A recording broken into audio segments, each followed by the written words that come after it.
নমস্কার বন্ধুরা, জয়া সংসার আপনাদের অনেক অনেক স্বাগত জানাচ্ছি।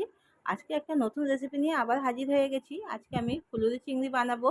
আর এই ফুলুরি চিংড়িটা খেতে কিন্তু অসাধারণ হয়। একবার খেলে আপনারা বারবার খেতে চাইবেন। তো এই ফুলুরি চিংড়িটা আমি কিভাবে বানাচ্ছি সেটা দেখার জন্য ভিডিওটা প্রথম থেকে শেষ অবধি অবশ্যই দেখবেন আর আমার সাথে থাকবেন। আমার চ্যানেলটিকে যদি এখনও পর্যন্ত সাবস্ক্রাইব না করে থাকেন, সাবস্ক্রাইব করবেন, লাইক করবেন, অনেক অনেক শেয়ার করবেন বন্ধুরা। ফুলুরি চিংড়ি বানানোর জন্য আমি 8 পিস ফুলুরি নিয়েছি, টমেটো কুচিয়ে নিয়েছি, দুটো কাঁচা লঙ্কা নিয়েছি, পেঁয়াজগুলো আমি পাতলা পাতলা করে কেটে নিয়েছি 1 বাটি। আর চিংড়ি মাছের খোসা ছাড়িয়ে ভালো করে ধুয়ে পরিষ্কার করে নিয়েছি। কড়াতে আমি অল্পটুকু সর্ষের তেল দিয়ে দিলাম। চিংড়ি মাছটা আমি ভেজে নেব। তার আগে চিংড়ি মাছে আমি অল্প করে নুন আর হলুদ দিয়ে ভালো করে মেখে নিচ্ছি।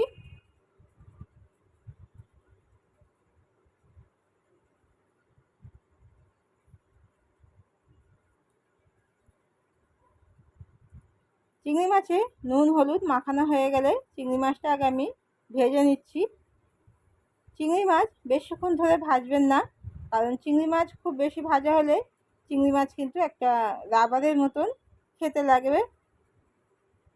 চিংড়ি মাছের যে নরম সফট ভাবটা সেটা চলে যাবে আর খেতে কিন্তু একদম ভালো লাগবে না। যার জন্য চিংড়ি মাছটা কিন্তু একটু হালকা করে ভেজেই আমি তুলে নেব। চিংড়ি মাছটা ভাজা হয়ে গেছে। চিংড়ি মাছটা এবারে আমি তুলে নিয়েছি। আর ওই তেলের মধ্যেই আরেকটু তেল দিয়ে দিলাম।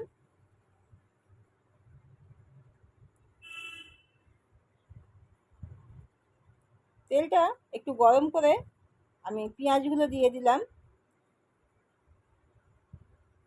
পেঁয়াজটা একটু নেড়ে চেড়ে তেলের মধ্যে মিশিয়ে নিতে হবে।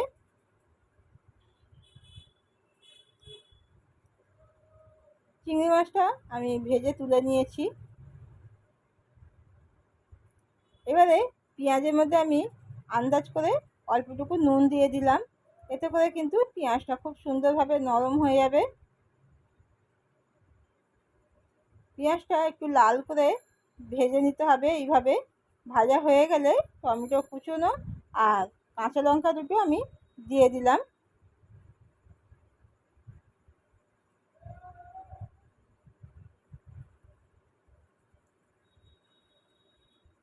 এবারে আদা রসুনের পেস্ট দিয়ে দিচ্ছি।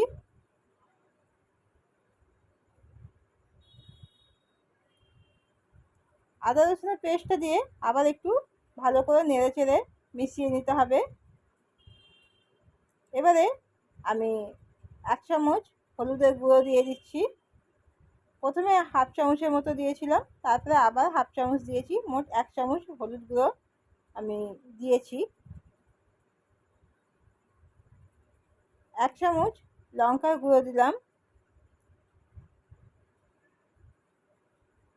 ঝালটা আপনারা যেমন পছন্দ করেন সেই বুঝে কিন্তু ঝালটা দেবেন বন্ধুরা।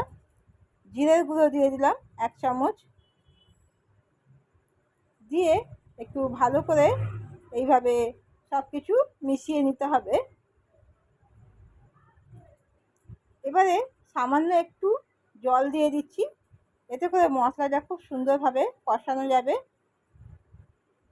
আর টমেটোগুলো কিন্তু একদম গলে যাবে।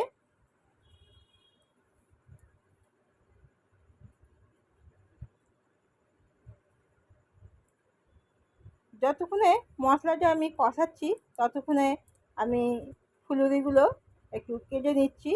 দেখুন, ফুলুরিগুলো আমি মাঝখান থেকে অর্ধেক করে নিচ্ছি।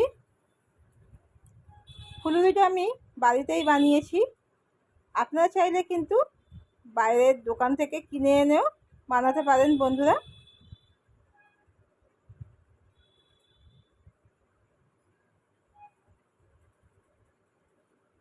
দেখুন, যখন মশলা থেকে এরকম তেল ছেড়ে দেবে তখন কিন্তু বুঝতে হবে যে মশলাটা খুব ভালোভাবে কষানো হয়ে গেছে। এবারে চিংড়ি মাছটা দিয়ে দিলাম, দিয়ে ভালো করে আবার মিশিয়ে নিচ্ছি।